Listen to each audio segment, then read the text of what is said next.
My parents gave my sister the restaurant and told me to stay in the kitchen where I belonged. Years later, they walked into the top one spot in town, saw who owned it, and went speechless.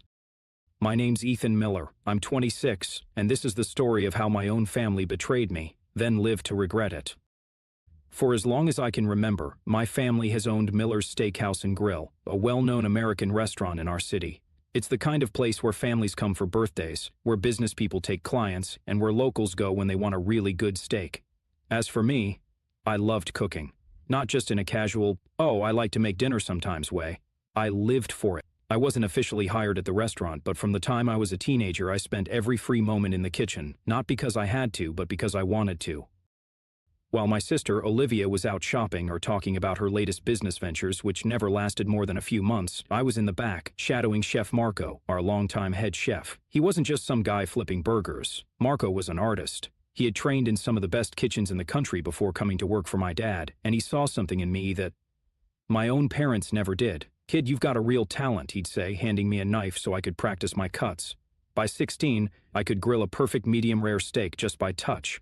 By 21, I knew every single recipe, every supplier, and every shortcut that made the kitchen run like a well-oiled machine.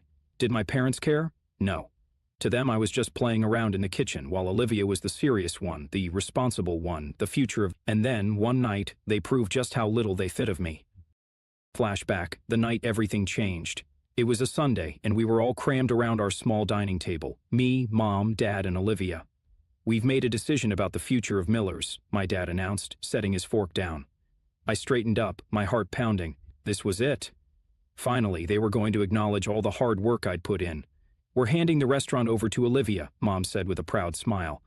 I stared at them. I actually laughed, thinking it was a joke. "Wait, what?" I looked over at Olivia, waiting for her to correct them. She didn't. Instead, she smirked. "I mean, it just makes sense. I have a degree in business," she said, a degree she barely scraped through, by the way. Meanwhile, I'd been working extremely hard in that kitchen for over a decade. "Mom, Dad," I started, trying to keep my voice steady. "I've been working at Miller's since I was a kid. I know the menu better than anyone. I've trained under Marco. Olivia has never even worked a single shift in the kitchen." "Ethan, don't be ridiculous," Mom said, waving a hand like I was being dramatic. Dad sighed. "You're a great cook, son, but running a restaurant isn't just about food. Olivia understands branding, marketing, the bigger picture. She doesn't even know how to take a dinner order, let alone run a kitchen," I snapped. "That's why you'll still have a job," Mom said, like she was doing me a favor. I frowned. "What job?" Olivia leaned forward, a slow grin spreading across her face. "Oh, this is the best part. You'll be starting as a dishwasher and working your way up." Silence. I looked at my parents, waiting for them to correct her. They didn't. They just nodded, like this was reasonable, like I should be grateful. "You'll learn discipline this way," Dad added. "Hard work builds character." "And Olivia?" She was laughing uncontrollably. "Come on, Ethan," she said, wiping a fake tear from her eye. "You always said you love being in the kitchen. Well, now you get to spend all your time there." I clenched my jaw so hard it hurt.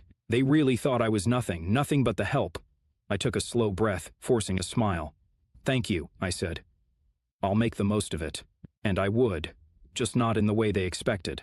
Back to the present. That was 2 years ago.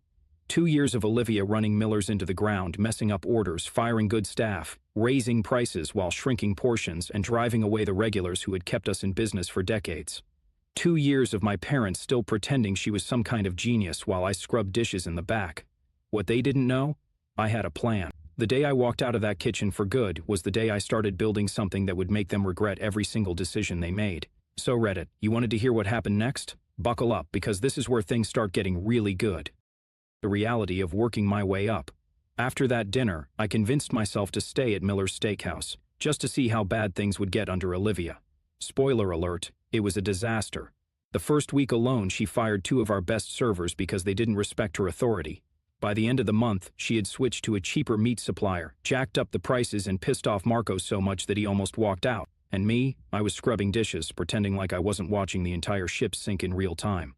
One night, as I was elbow-deep in greasy water, Marco stormed into the dish pit, his chef's coat unbuttoned and his face red. "Ethan, I can't do this anymore," he muttered, running a hand through his graying hair. "She just told me we're switching from fresh-cut fries to frozen." "Frozen, what's next, microwave steaks?" I sighed, wiping my hands on my apron. "You really think she's going to stop there?" Marco gave me a long look. Then, after a moment, he pulled a cigarette from his pocket and motioned for me to follow him outside. Out behind the kitchen, he lit up, taking a deep drag. I don't know how much longer I can do this, kid. This place used to mean something. Your grandfather built it from nothing. Your dad at least kept it steady. But Olivia, he scoffed. She's gutting it. I nodded. I'd seen it firsthand. The regulars weren't coming in as much, online reviews were tanking, and the kitchen staff? They hated her. She doesn't care about the food, I said quietly. Marco exhaled a cloud of smoke. No, and your parents are too blind to see what's happening. He was right. My parents refused to admit that Olivia had no clue what she was doing. They kept defending her, saying she just needed time to adjust. Meanwhile, the restaurant was bleeding money. And that's when I made my decision. I was done being the family joke. It was time to start planning my next move. The breaking point. Things got worse fast. One night, a group of VIPs of big-shot real estate guys who had been coming to Miller's for years walked in and ordered steaks, the usual. Problem? Olivia, in her infinite wisdom, had switched to a cheaper butcher without telling Marco. So when their steaks came out overcooked, chewy, and straight-up embarrassing, I was in the back washing dishes when I heard yelling from the dining room. I grabbed a towel and peeked through the kitchen door, just in time to see one of the VIPs, some guy in a designer suit, holding up his plate like it was a piece of garbage. "What is this?" he barked. Olivia was standing there, fake smile plastered on her face. "Oh, sir, I assure you, this is not the quality we're used to," she said. He snapped, cutting her off. "We've been eating here for 15 years. Your father ran a great place, but this?" He shoved the plate toward her. "This is terrible food." Oof. The whole restaurant went silent. Olivia's face turned beet red. She opened her mouth to say something, probably to blame Marco, but the VIP guy didn't care. He threw his napkin down, waved his buddies toward the door, and muttered just loud enough for everyone to hear, "We'll take our business somewhere else." And just like that, Miller's lost some of its best customers. "You have no future here." That night, after we closed, Olivia called a staff meeting, which really meant she wanted to yell at everyone and act like it wasn't her fault. We all stood around the kitchen while she paced in front of us, arms crossed. "I don't know what's going on with you all," she snapped, "but the food has been inconsistent, service is sloppy, and customers are complaining." Marco chuckled under his breath. "Maybe because you fired half the staff and started cutting corners." Olivia glared at him. "If you can't handle the changes, Marco, no one's forcing you to stay." That shut him up. Then she turned to me. "And you," she said, jabbing a finger in my direction. "I know you think you're some kind of hot chef just because Marco let you play around in the kitchen. But let's get one thing straight. You're a dishwasher. That's all you are. That's all you'll ever be." The whole room went silent. I felt something snap inside me. I wasn't angry. I wasn't even surprised. I just saw her for what she really was, someone who was terrified that I might actually be better than her. I took a step forward, wiping my hands on my apron. "You really think that, huh?" I said quietly. She smirked. "I know that." I walked out. I heard Marco call after me, but I didn't stop. I just kept walking. I had wasted enough time in that place. It was time to start working on something better. What happens next? That was the night I walked away from Miller's for good. And what Olivia didn't know, I had already been planning my next move for months. The connections I made in the kitchen, they weren't just friends. They were my future staff. The secret recipes I'd been perfecting, they were about to make me famous. And the customers Olivia was losing, I knew exactly where they'd be eating soon. Because I wasn't just walking away from Miller's. I was about to become its biggest competitor. To be continued. So Reddit, you want to hear how I built a restaurant that made my family regret ever underestimating me? Because trust me, this is where it gets really good. Alright Reddit, you've been waiting for this. This is the part where Olivia finally realizes she made the worst mistake of her life. The night Ethan's Prime opened, it was everything I had dreamed of. The kitchen was buzzing, the servers were on point, and the food? Perfection. Then Olivia walked in, and that's when things got really interesting. The standoff at Ethan's Prime. I was in the kitchen, plating a tomahawk steak, when Jesse, my bartender, nudged me. "Dude," he said, nodding toward the entrance, "look who just walked in." I wiped my hands on my apron and glanced up, and there she was, Olivia, standing at the hostess stand, looking like she had just seen a ghost. Her arms were crossed, her jaw tight, but her eyes? Pure panic, because she knew. She knew this place was packed. She knew half the faces in the crowd were former Miller's customers, and she knew that, for the first time in her life, she wasn't in control. The PIP who made it worse. Before she could say anything, a familiar voice rang out across the restaurant. "Ethan, my man." I turned just in time to see Mr. Langford, one of Miller's longtime VIP regulars, the same guy who had walked out in the middle of his meal a few months ago. Except this time he wasn't angry. He was grinning. "You outdid yourself, kid," he said, holding up his glass. "This ribeye? Best I've had in years." The entire restaurant turned to look. Olivia's face went pale. That's when I knew I had won. The confrontation. I walked over to Olivia, wiping my hands on my apron. "Welcome to Ethan's Prime," I said, my voice light. "Table for one?" Her nostrils flared. "What do you think you're doing?" I raised an eyebrow. Running a successful restaurant. You should try it sometime." She took a sharp breath. "You stole my staff." "No," I corrected. "You fired them or made their lives miserable enough that they quit. I just gave them a place where they're actually valued." She looked around the restaurant, her eyes darting from table to table. "This is ridiculous," she muttered. "You think you can actually compete with Miller's?" I smirked. "Compete? Olivia, I'm not competing.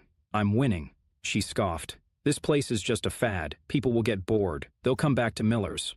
Just as she said that, one of my servers walked by, carrying a sizzling porterhouse. A couple at the next table turned and stared at it like it was the most beautiful thing they'd ever seen. I tilted my head. "Yeah, I don't think so." Olivia's hands curled into fists. "Mom and Dad are going to hear about this." I grinned. "Oh, I'm counting on it." She stormed out, pushing past customers as she went. And me? I just went back to the kitchen. I had a restaurant to run. The fallout. The next morning my phone started blowing up. First my mom, then my dad, then Olivia. Again and again and again. I ignored every single call. Then Jesse texted me, "Dude, check Miller's Yelp page." I opened it up and, oh, it was bad. Customers were trashing them, complaints about undercooked steaks, slow service, overpriced drinks, and the worst one. I went to Miller's for my anniversary, but the place was half empty. Then I found out why. Everyone's eating at Ethan's Prime. I actually laughed out loud. It wasn't just a few bad reviews, it was an avalanche. Miller's wasn't just losing business, it was hemorrhaging customers. And Olivia, she knew it. The desperate call. That afternoon I finally picked up when my dad called. "Ethan," he started, his voice tight. "We need to talk." "Do we?" I said, leaning back in my chair. "Cut the attitude," he snapped. "Your mother is upset. Olivia is upset. We need to figure out how to fix this." "Fix what?" I asked, feigning innocence. "You know exactly what," he growled. "Miller's is struggling, and you're stealing our customers." "I'm not stealing anything," I said calmly. "People are choosing to eat here instead of at Miller's. Maybe you should ask yourselves why." Silence. Then he sighed. "Come home. Let's talk this out." I smirked. "Dad, I'm already home. Ethan's Prime is my home now." Click. I hung up. The beginning of the end for Miller's. That week, Miller's ran a desperate promo. 50% off all steaks, trying to win back customers. It backfired. People went in, saw the place half empty, ate their mediocre steaks, and never came back. Meanwhile, at Ethan's Prime, we were booked solid for the next 3 months. And that's when I knew it was only a matter of time before Miller's Steakhouse collapsed. All right, Reddit, this is it. The final chapter. The part where my parents finally realized they had made the biggest mistake of their lives. By the time Miller's Steakhouse hit rock bottom, Ethan's Prime was thriving. We were booked solid for months. People were raving about our steaks, our service, our atmosphere. Meanwhile, Olivia was drowning. And then, one evening, just as I was prepping for another packed night, guess who walked into my restaurant? My parents. And let me tell you, they did not look happy. The plea for help. I spotted them the moment they walked in. My dad's face was tight. My mom's lips were pressed into a thin line. They stood at the entrance, looking completely out of place. I took my time walking over, letting them soak in the success they never believed I was capable of.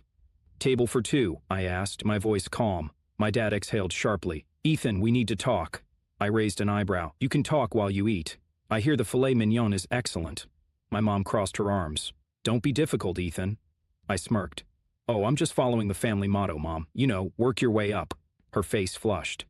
I led them to a table near the back where we wouldn't be disturbed. The moment they sat down, my dad leaned forward. "Miller's is in trouble." I pretended to look surprised. "Really? I hadn't noticed." He gritted his teeth. "We don't need sarcasm right now." I leaned back, crossing my arms. "Then what do you need?" Mom spoke up, playing with her napkin. "We want you to come back, Ethan." For a second, I almost laughed. They wanted me to come back? After everything? "Why?" I asked. Dad cleared his throat. "We need someone who understands the kitchen, someone who can bring back the quality people expect." I tilted my head. "What about Olivia? I thought she was the future of the business." Mom flinched. Dad sighed. "She's struggling." Struggling. She had been given a successful restaurant on a silver platter, and she still managed to ruin it. So, let me get this straight, I said slowly. You pushed me aside, gave my job to Olivia, told me I was nothing more than a dishwasher, and now, when you've completely run Miller's into the ground, I let the silence stretch out, watching them squirm. Then I dropped the final blow. Miller's isn't struggling, it's dying. Mom's eyes widened. Dad's jaw tightened. And you know what the worst part is? I leaned in, lowering my voice. This didn't have to happen. You chose this. The offer they couldn't refuse. They sat there, speechless. They knew I was right. Finally, Dad sighed. Ethan, what do you want? I pretended to think about it. Then I slid a piece of paper across the table. I'll save Miller's, I said, on one condition. Dad picked up the paper. His eyes scanned the words and his face went pale. You want to buy Miller's? Mom gasped. For dirt cheap, I confirmed. Let's be honest, you're desperate. If you don't sell to me, you'll have to sell to someone else, and they won't be nearly as generous. Dad clenched his jaw. Ethan, this is our family's legacy. No, I corrected, it was your legacy. You threw it away when you chose Olivia over me. Mom shook her head. But Ethan, we built that place. And I built this one, I interrupted. Without you. I let them sit with that truth for a moment. Then Dad exhaled. He looked at my mom, then back at me. We'll think about it. I smirked. Take your time. But I'd act fast before there's nothing left to sell. And with that, I walked away. The final nail in the coffin. 2 weeks later, I got a call. Dad's voice was quiet. It's yours. I hung up and smiled. Miller's Steakhouse now belonged to me. But I wasn't planning to save it. I was going to remake it, reinvent it, and most importantly, erase their name from it forever. The grand reopening. 6 months later, after a full renovation, the restaurant that once was Miller's Steakhouse had a brand new sign above the door. Prime by Ethan Miller. No more Millers. No more family name attached to my success.